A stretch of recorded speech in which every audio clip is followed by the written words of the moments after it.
Fala pessoal, tudo bom? Como eu fiz aquele vídeo anterior lá sobre o Éden ser na Terra, todo mundo vem comentar sobre os querubim. Mas e os querubim que estavam lá no Éden, que Deus colocou? Era um lugar espiritual, amadinho. Então eu estou fazendo aqui um outro esboço agora sobre Zacarias e Ageu, daquele conteúdo não listado, que tem mais uma bomba aqui também que eu vou mostrar. Mas eu vou fazer rapidinho aqui um vídeo sobre os querubim para mostrar o que é querubim de verdade, tá? O sentido exato da palavra querubim é incerto, tá? A palavra aqui é querube em hebraico, essa aqui, ó. Tanto que é o próprio aparato crítico aqui, ó. Eles mencionam que querube, ó, é de uma origem desconhecida, que nem a palavra Éden que eu mostrei lá no outro vídeo. Por quê? São palavras que vieram ali da Mesopotâmia, ó, de uma origem desconhecida, ó, querube, tá bom? Então continuando aqui, ó. Provavelmente, dizem nos estudos de mitologia comparada, é o mesmo tipo de ente que no meio mesopotâmico, ou seja, ali na Mesopotâmia, onde eu falei no vídeo anterior, que se passa onde era o Jardim do Éden, uma região do crescente fértil, se chamava em sumério e acádio Yamassu, Shedu ou, atente-se, Kirubo.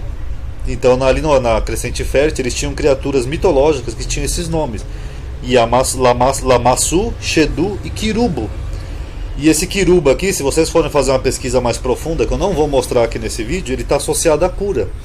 Porque tinha lá um sacerdote chamado Urubu, na Mesopotâmia, que era o curandeiro, o xamã da época.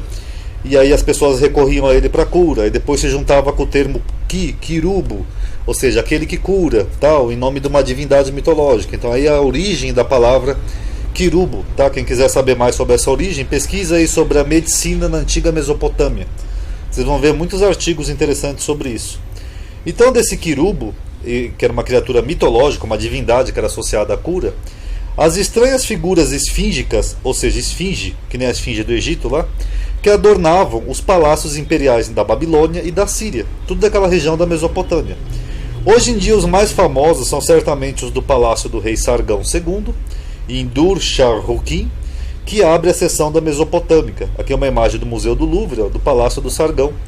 Aqui você tem um Kirubo, uma criatura meio esfíngica, né, que é meio boi, com asa, cabeça de homem, parecida com a esfinge do Egito. Ó.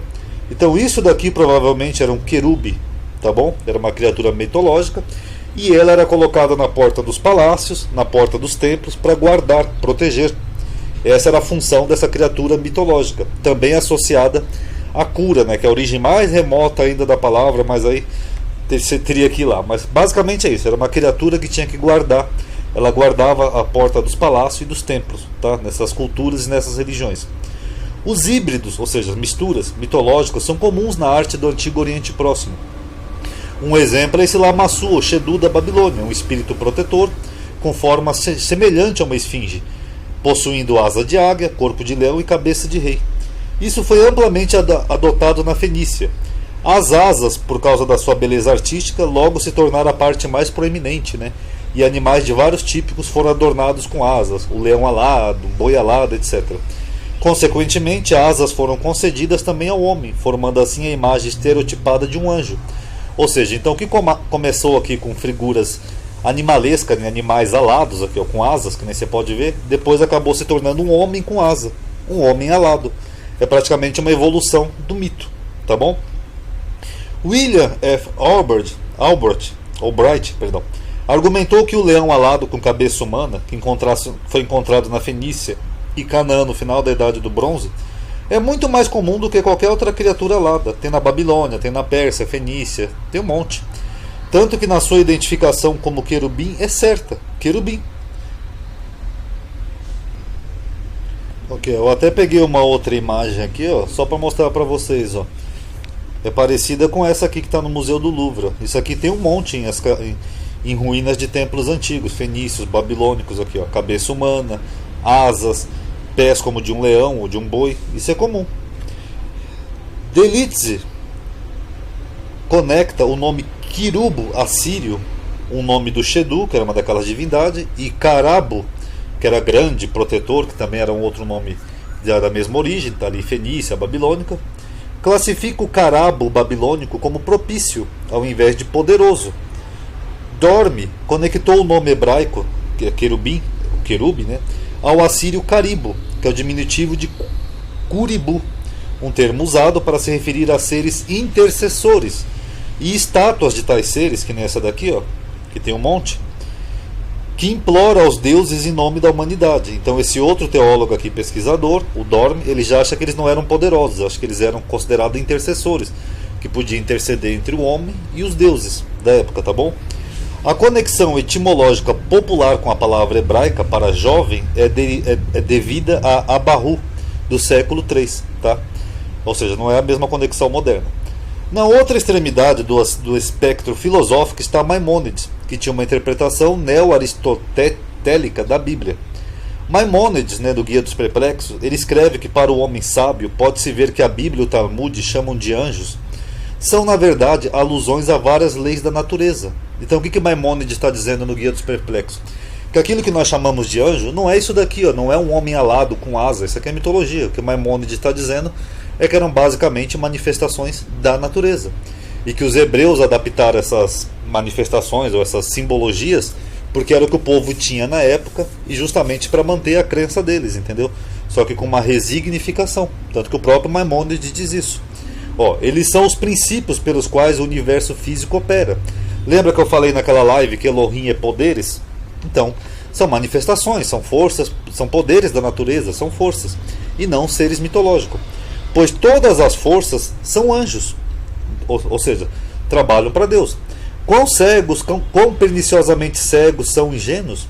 Se você dissesse a alguém que se apresenta como um sábio de Israel que a divindade envia um anjo que entra no ventre de uma mulher e ali forma um embrião, como no caso Maria, ele pensaria que isso é um milagre e aceitaria como uma marca da majestade e poder da divindade, apesar do fato de que ele acredita que um anjo é um corpo de fogo com um terço do tamanho do mundo inteiro.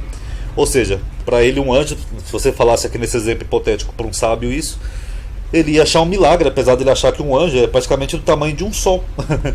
Tudo isso ele pensa, é possível para Deus. Mas, se você disser a ele que Deus colocou no esperma o poder de formar e demarcar esses órgãos, e que este é o anjo, ou seja, o poder, uma força da natureza e não um ser metafísico, como se fosse, como se pensa popularmente, ou que todas as formas são produzidas pelo intelecto ativo, que aqui que está o anjo no intelecto ativo, o vice-regente do mundo, constantemente é mencionado pelos sábios, então ele recuará. Então aqui Maimônides está filosofando aqui no Guia dos Perplexos, tá? Capítulo 2, tá? Maimônides diz que as figuras dos querubins foram colocadas no santuário apenas para preservar entre o povo a crença em anjos, porque era uma crença que era comum na época. Se bem que aqui não é bem anjos, né? Era uma crença mais absorvida já dessas... Esse aqui, ó, tá? Praticamente isso. Onde é que eu parei aqui? Assim. Havendo dois, para que o povo não fosse levado a crer que eram a imagem de Deus, porque senão as pessoas iam achar que aquilo era uma representação de Deus. Então por isso que ele diz que lá no santuário foi colocado para preservar no povo essa crença, tá bom? E aqui só para terminar, pessoal, na tradição judaica primitiva existia a noção de que os querubins tinham feições humanas juvenis, devido à etimologização do nome por Abahu, que é jovem, lá tal, etc e tal, ou seja, um paralelo etimológico. Antes disso, alguma literatura midrástica inicial concebia os querubins como incorpóreo, ou seja, antes dessa concepção de que eles tinham forma juvenis, face, etc., querubins eram basicamente seres incorpóreos. E no primeiro século depois de Cristo, Flávio Josefo afirmou: ninguém pode dizer, ou mesmo conjecturar, qual era a forma desses querubins.